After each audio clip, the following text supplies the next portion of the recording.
Hello and welcome to Mint Talk India. आज हम पढ़ने जा रहे हैं एनसीईआरटी क्लास 5th ईवीएस का chapter number 15 blow hot blow cold. Once upon a time there was a wood cutter. एक जमाने में एक लकड़हारा था। Every day in the morning he used to go to the forest to cut wood. रोज सुबह वो जंगलों में जाके लकड़ियां काटा करता था। And in the evening he would sell the wood in the city. और शाम को वो उन्हीं लकड़ियों को बाजार में बेच दिया करता था पैसे कमाने के लिए। एक दिन वो बहुत ही गहरे जंगलों में चला गया। It was very cold winter. सर्दियों का मौसम था और बहुत ठंड पड़ी हुई थी। His fingers were becoming numb. उसकी उंगलियां सुन्न पड़ रही थी। नम होने का मतलब वो होता है जब हमारे हाथ बहुत ही ठंडे हो जाते हैं तो ऐसा लगता है कि हमारी उंगलियों से हमें कुछ भी महसूस नहीं हो रहा है, जिसे हम हिंदी में कहते हैं सुन्न पड़ जाना या फिर इंग्लिश में कहते हैं नम्ब हो जाना।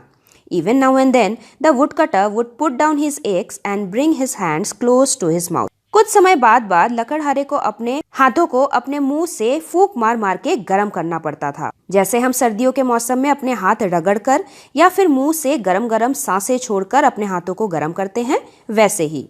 While he was cutting wood, मियाँ बलिश्ती was watching from a corner. एक कोने से मियाँ बलिश्ती नाम का एक छोटा सा इंसान उस लकड़हारे को देख रहा था। मियाँ बलिश्ती बहुत ही कंफ्यूज हो गया था कि लकड़हारा ऐसे अपने हाथों में फूंक क्यों मार रहा है। उसने सोचा चलो एक बार जाके मैं उसे पूछ ही लेता हूँ, लेकिन फिर उसने सोचा कि क्या पता वुड कटर क्या सोचेगा, इसीलिए वो नहीं गया। लेकिन हाँ ना करते करते finally Miyan Balishti could not help himself. He went hopping to the wood cutter and asked. आखिरकार मियाँ बलिश्ती ने लकड़हारे को पूछ ही लिया कि भैया तुम क्या कर रहे हो। Seeing this tiny person, the woodcutter was amazed and amused. इतने छोटे इंसान को देख के वुडकटर बहुत ही हैरान भी हुआ। उसने हंसकर कहा, It is too cold. My hands are frozen, so I blew on them to warm them up a little. अभी बहुत ही सर्दी का मौसम है ना, मेरे हाथ एकदम जम रहे हैं और इसीलिए मैं उन्हें फूंक मार मार कर थोड़ा सा वार्म करने की कोशिश कर रहा हूँ, थोड़ा गर्म करने की कोशिश कर रहा हूँ। तभी मियाँ बलिश्ती को समझ में आ गया कि वुडकटर अपने हाथों पे क्यों फूंक मार रहा था। उसने अपनी सिरहामें हिलाई और जाके बैठ गया। Soon it was afternoon. बहुत ही जल्दी दोपहर हो गया था, लंच का टाइम हो गया था। The woodcutter began to think of lunch. He picked up 2 stones and made a चूल्हा। लकड़हारे ने 2 बड़े बड़े पत्थर उठाए और उन पत्थरों से एक चूल्हा बनाया। आग जलाई और एक हांडी में कुछ आलू को उबालने के लिए रख दिया। The wood was damp. लकड़ियाँ थोड़ी सी गीली गीली थी। So the woodcutter bent down and blew on the fire to help it burn.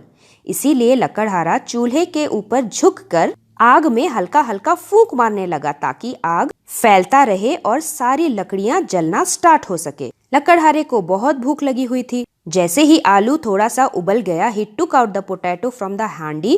He tried to eat it, but the potato was too hot. जैसे ही उसने आलू को हांडी से निकाला, उसने तुरंत ही खाने की कोशिश की, लेकिन आलू तो बहुत ही गर्म था।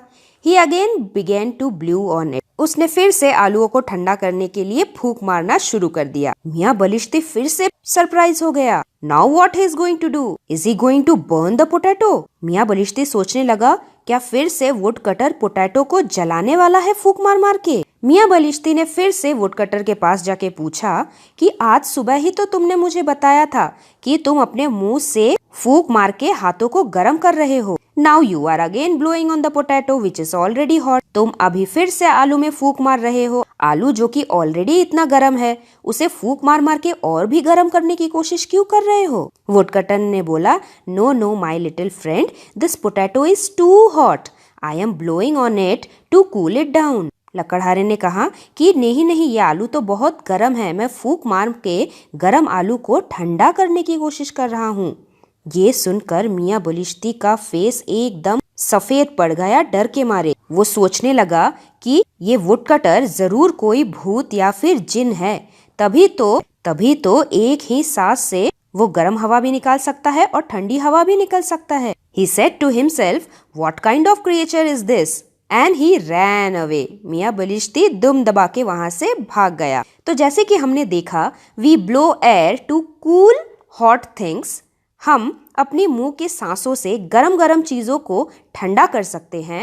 And we also blow air to warm cold things. और हम अपनी सांसों से ठंडी चीजों को वार्म भी कर सकते हैं। ऐसा मैजिक हम कैसे कर पाते हैं? तो बच्चों, इसमें कुछ मैजिक नहीं है, इसमें है साइंस। जो भी चीज बहुत ही ज्यादा गर्म होती है, हमारी सांसें उस गर्म चीज से कम गर्म होती है, इसीलिए हम फूंक मार के उस गर्म चीज को ठंडा कर सकते हैं। जबकि सर्दियों में जब हमारे हाथ ठंडे हो जाते हैं तो हमारी सांसों से हमारे हाथ बहुत ज्यादा ठंडे हो जाते हैं और इसीलिए तब हमारी सांसें थोड़ी सी गरम गरम फील होती है और हम अपने हाथों में गरम सांसें भर के हाथों को गरम कर सकते हैं। So we can cool hot things and we can warm up cold things with the same breath. Have you also ever warmed your hands in winter by blowing on them when they are cold? How does it feel? क्या तुमने भी अपने हाथों को कभी सर्दियों के मौसम में फूंक मार के गरम किया है? Yes, I have warmed my hands in winter by blowing on them when they are cold. It feels quite comfortable. जब हमारे हाथ सर्दियों में एकदम ठंडे और सुन्न पड़ जाते हैं, तब हम अपने मुंह के गरम गरम सांसों से अपने हाथ को गरम कर लेते हैं और हमें बहुत ही अच्छा लगने लगता है, हम कंफर्टेबल फील करते हैं। Blow hard from your mouth onto your hands. How did you find the air from your mouth as compared to the air around? Was it hotter or cooler? आपके आसपास जो हवाएं हैं, उससे आपके मुंह की सांसें गर्म महसूस हुई या फिर ठंडी? Definitely you will feel hotter. When I blow hard from my mouth onto my hands, the air from my mouth feels hotter as compared to the air around. Now, put your hands at some distance from your mouth and blow again. अभी अपने हाथों को अपने मुंह से थोड़ा दूर रखिए और फिर से हवाएं ब्लो कीजिए। Does the air from your mouth feel warm? क्या अभी भी आपकी मुंह की सांसें गर्म फील हुई? When hands are put at some distance from the mouth, the air blown from the mouth does not feel much warm. जब हम अपने हाथों को अपने मुंह से थोड़ा दूरी पे बनाए रखते हैं और फिर फूंक मारते हैं, तब हमें अपनी गरम गरम सांसें महसूस नहीं होती। ऐसा इसलिए होता है क्योंकि the air travels some distance and get mixed up with the air around. हमारे हाथ और मुंह के बीच में ऑलरेडी जो एयर प्रेजेंट है, उसके साथ हमारी मुंह के गरम सांसें, गरम हवाएं मिक्स होके थोड़ा ठंडा हो जाती हैं और इसीलिए हमें अपने हाथों में हमारे मुंह की गरम गरम सांसें फील नहीं होती। Can you think of any other ways in which you use your warmth of your breath? क्या हम अपने गरम सांसों का कुछ और उपयोग करते हैं? You can do one more activity. You can fold a piece of cloth 3-4 times. अपनी हैंकी या फिर एक कपड़े के टुकड़े को 3-4 बार फोल्ड कीजिए, उसे अपने मुंह के पास लाइए और उस पे जोर से गरम सांसें भरिए। क्या वो कपड़ा गरम हुआ? जरूर हुआ होगा। जैसे कि हम इस फोटो में देख रहे हैं, एक लड़की कपड़े को गरम करके एक लड़के के सिर पे लगा रही है। जब भी हमें चोट लगती है तो हमारी मम्मी भी कपड़े में गरम सांसें भर के कपड़े को गरम करके गरम सेक लगाती है। इससे चोट वाले हिस्से में बहुत ही आराम होता है। चलिए बताइए कि जब मियाँ बलिश्ती ने वुड कटर को देखा कि वो पोटैटोस को ठंडा करने की कोशिश कर रहा है, उसे फूंक मार मार के, क्या होता कि अगर वुड कटर ने बिना ठंडा किए ही पोटैटो को खा लिया होता तो? अगर वुड कटर ने पोटैटो को बिना ठंडा किए ही खा लिया होता तो उसका मुंह जल गया होता, क्योंकि हम इतना गर्म खाना नहीं खा सकते।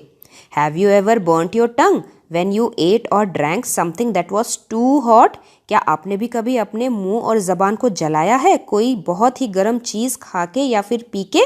If you were to cool these 3 hot things like dal, roti, rice, in which way would you do so? आप उसे जोर जोर से फूंक मारते हो ऐसे करके, तभी वो चीज ठंडी होती है।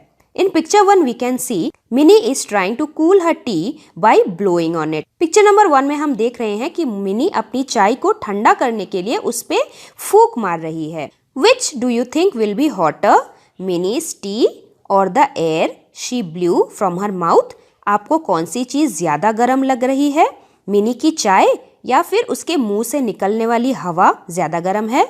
यहाँ पे चाय ज्यादा गर्म है और हमारी सांसें चाय की तुलना में कम गर्म है। Hot tea is hotter than our breath. That is why we can blow air and make the tea cool. And in picture 2 what we can see? Sonu was feeling very cold. Sonu को बहुत ठंडी लग रही थी। He kept blowing onto his hands. और वो लगातार अपने हाथों पे गरम गरम सांसें ले भर रहा था।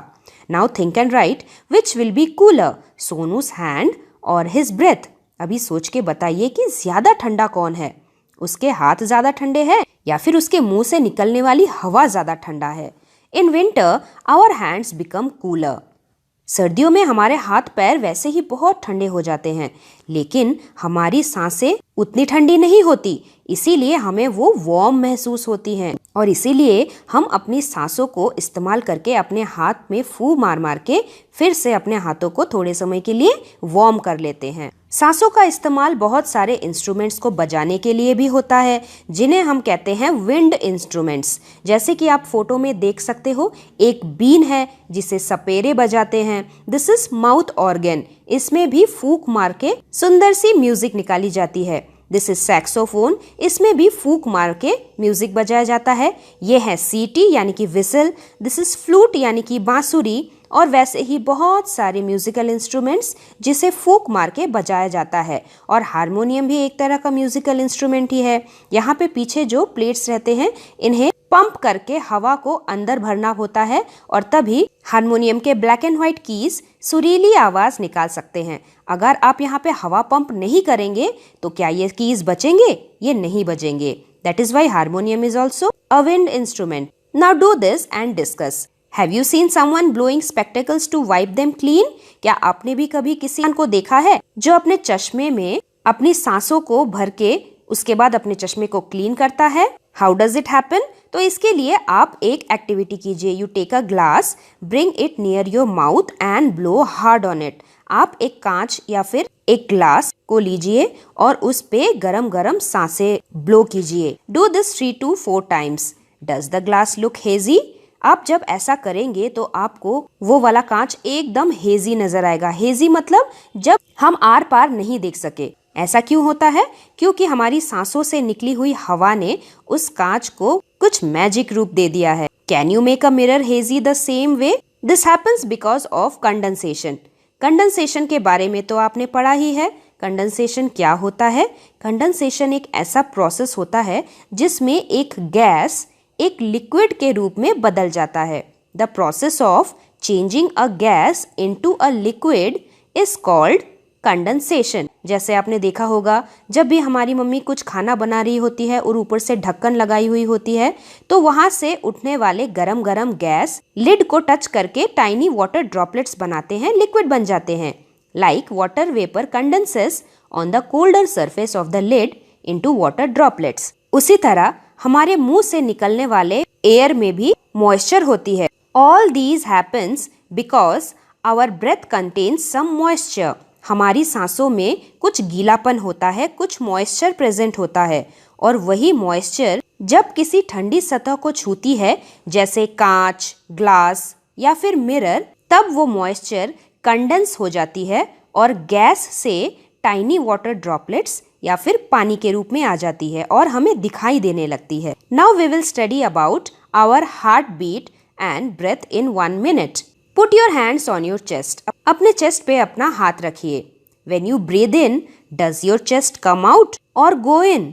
जब आप लंबी सांस भरते हैं तो आपका चेस्ट अंदर की तरफ आता है या फिर बाहर की तरफ जाता है? जब भी हम सांसें अंदर लेते हैं तो हमारे बॉडी के अंदर हवा भर जाती है, तो हमारा चेस्ट बाहर की तरफ आता है। Our chest goes out.